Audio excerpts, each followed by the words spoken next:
നമസ്കാരം, ഭാരത് ലൈവിലേക്ക് സ്വാഗതം. നിയമത്തെ ചുറ്റിപ്പറ്റിയാണ് കേരളത്തിലെ ചർച്ചകൾ മുഴുവൻ തന്നെ. ആദ്യമേ തന്നെ BJP സംസ്ഥാന അധ്യക്ഷൻ രാജീവ് ചന്ദ്രശേഖർ മത്സരിക്കുമെന്ന് പ്രഖ്യാപിച്ചു കഴിഞ്ഞു. അവിടെ വലിയ രീതിയിൽ വിജയപ്രതീക്ഷ BJP വെച്ചുപുലർത്തുന്ന മണ്ഡലം കൂടിയാണ്. അതുകൊണ്ട് തന്നെയാണ് ആദ്യം തന്നെ സ്ഥാനാർത്ഥിയെ പ്രഖ്യാപിച്ച് പ്രവർത്തനങ്ങളും തുടങ്ങിക്കഴിഞ്ഞത്. BJPയുടെ എക്കാലത്തെയും പ്രതീക്ഷയുള്ള മണ്ഡലങ്ങളിലൊന്ന് നേമം തന്നെയാണ്. ആദ്യമായി കേരള നിയമസഭയിലേക്ക് O രാജഗോപാലിലൂടെ ഒരു സീറ്റ്, ഒരു അംഗത്വം നേടിക്കൊടുത്തതും നേമം മണ്ഡലം തന്നെയാണ്. പിന്നീട് അത് നഷ്ടപ്പെട്ടെങ്കിലും വീണ്ടും നേമം തിരിച്ചുപിടിക്കാനുള്ള തീരുമാനത്തിലാണ് BJP. അതിന്റെ പ്രവർത്തനങ്ങളുമായി മുന്നോട്ട് പോകുമ്പോൾ രാജീവ് ചന്ദ്രശേഖർ അവിടെ സ്ഥാനാർത്ഥിയായി വന്നതോടുകൂടി ആർക്കും അവിടെ മത്സരിക്കാനുള്ള സന്നദ്ധത പോലും ഇല്ലാതായി. O രാജഗോപാൽ മത്സരിക്കുമ്പോഴും അതിനുശേഷം പിന്നീടും നേമത്തെ അക്കൗണ്ട് പൂട്ടിക്കും എന്ന് പറഞ്ഞിറങ്ങിയ K മുരളീധരൻ അടക്കമുള്ളവരെ ഇന്ന് കാണാൻ പോലുമില്ല. വട്ടിയൂർക്കാവ് എന്ന സുരക്ഷിത മണ്ഡലം എന്ന് K മുരളീധരൻ വിചാരിക്കുന്നിടത്തേക്ക് K മുരളീധരൻ ചേക്കേറി കഴിഞ്ഞു. ഏതായാലും ഇപ്പോൾ നമുക്ക് മനസ്സിലാക്കാൻ സാധിക്കുന്നത് മറ്റു പലരെയും, ഏതായാലും സീനിയർ നേതാക്കന്മാർ ആരും മത്സരിക്കാനില്ലാത്ത സ്ഥിതിക്ക് രാഹുൽ ഈശ്വറിനെ പോലും മത്സരിപ്പിക്കാനുള്ള ശ്രമം നടത്തുന്നുണ്ട് എന്നുള്ളതാണ്. അല്ലെങ്കിൽ വൈഷ്ണ സുരേഷ് എന്ന് ഏറ്റവും പ്രധാനപ്പെട്ട ഒരു സീറ്റിലേക്ക് ഏറ്റവും ആദ്യം മത്സരിക്കുന്ന ഒരു ആൾ എന്ന രീതിയിലേക്ക് വൈഷ്ണ സുരേഷിനെ കൂടി പരിഗണിക്കുന്നു എന്ന് പറയപ്പെടുന്നു. ആരുമില്ലെങ്കിൽ വൈഷ്ണയെ മത്സരിപ്പിക്കാം, അതായത് ഒരു വനിത മത്സരിക്കുന്നു എന്ന ഇമേജ് ഉണ്ടാക്കാം, ഒരു ചെറിയ പെൺകുട്ടി മത്സരിക്കുന്നു എന്ന ഇമേജ് ഉണ്ടാക്കാം. ഇതിനപ്പുറത്തേക്ക് കാര്യങ്ങൾ മുന്നോട്ട് പോകില്ല എന്ന് കോൺഗ്രസിനും അറിയാം. സീനിയർ നേതാക്കന്മാരെല്ലാം ജയിക്കുമെന്ന് സാധ്യതയുള്ള മണ്ഡലങ്ങളിലേക്ക് കുടിയേറി പാർത്തിരിക്കുന്നു. ഇപ്പോൾ BJPക്ക് നേമത്തുണ്ടായ അക്കൗണ്ട് ഇരട്ടത്തായിട്ട് കൂട്ടി എന്നാണ് V ശിവൻകുട്ടി പറയുന്നത്. അദ്ദേഹത്തിന്റെ നിലവിലെ പ്രസ്താവന രാഷ്ട്രീയ പാപ്പരത്വം മാത്രമാണെന്ന് BJP ജില്ലാ അധ്യക്ഷൻ കരമന ജയനും ഒക്കെ പറഞ്ഞിട്ടുണ്ട്.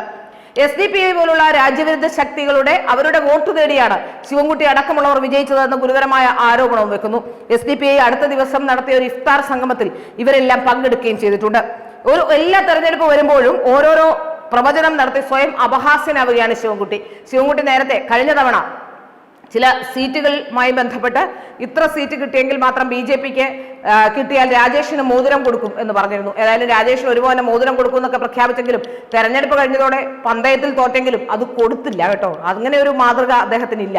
ഏതായാലും ഇപ്പോഴും അത്തരത്തിലുള്ള പ്രസ്താവനകൾ നടത്തിക്കൊണ്ടിരിക്കുകയാണ്. നേമത്ത് വിജയിക്കില്ല എന്നൊക്കെയാണ് അദ്ദേഹം പറയുന്നത്.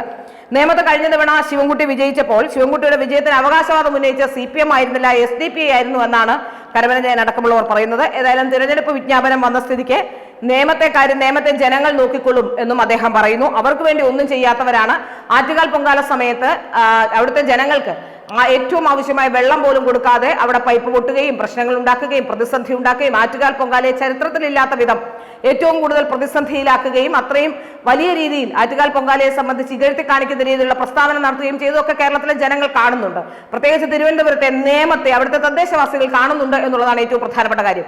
ഏതായാലും നേമത്ത് പരാജയം ഇരു കൂട്ടരും പരാജയപ്പെടാനുള്ള സാധ്യതയുണ്ടെന്ന് മനസ്സിലാക്കാൻ സാധിക്കുന്നു. അതുകൊണ്ട് തന്നെ ക്രോസ് വോട്ടിങ്ങിനുള്ള സാധ്യതകൾ നടത്തുന്നുണ്ടെന്ന കാര്യത്തിൽ സംശയമില്ല. അങ്ങനെ ഒരു ക്രോസ് വോട്ടിങ്ങിനാണ് ഇപ്പോൾ രാഹുലിനെയോ അല്ലെങ്കിൽ വൈഷ്ണയോ ഒക്കെ അവിടെ പരിഗണിക്കുന്നത്. മറ്റെല്ലാ നേതാക്കന്മാർക്കും മത്സരിച്ച് ജയിക്കണം, കാരണം കോൺഗ്രസ് വരും എന്ന് ഏതാണ്ടൊക്കെ ഉറപ്പായിട്ടുണ്ട് എന്നാണ് കോൺഗ്രസിന് തോന്നുന്നത്.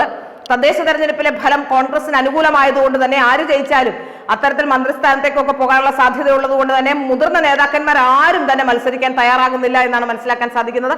അതുകൊണ്ടാണ് രാഹുലിനെയും അതുപോലെ വൈഷ്ണയെയും ഒക്കെ പരിഗണിക്കാനുള്ള നീക്കം നടത്തുന്നത്. ഏതായാലും ഇതിൽ നിന്നൊക്കെ നമുക്ക് മനസ്സിലാക്കാൻ സാധിക്കുന്ന SDPയുമായി ഒരു ബാന്ധവം ശിവൻകുട്ടി ഉണ്ടാക്കിയിട്ടുണ്ട് എന്നാണ്. SDPയുടെ ഇഫ്താർ വിരുന്നിലടക്കം പങ്കെടുത്തിട്ടുണ്ട് എന്നുള്ളതാണ്.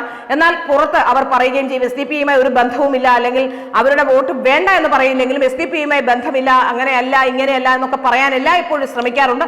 പക്ഷെ സംഭവിക്കുന്നത് മറിച്ചാണ്. SDPയുമായി വളരെ അടുത്ത ബന്ധം CPMനുണ്ട് എന്നാണ് ഇപ്പോൾ ഈ ഇഫ്താർ വിരുന്നിൽ നിന്നുമൊക്കെ പോകുമ്പോൾ നമുക്ക് മനസ്സിലാക്കാൻ സാധിക്കുന്നത്.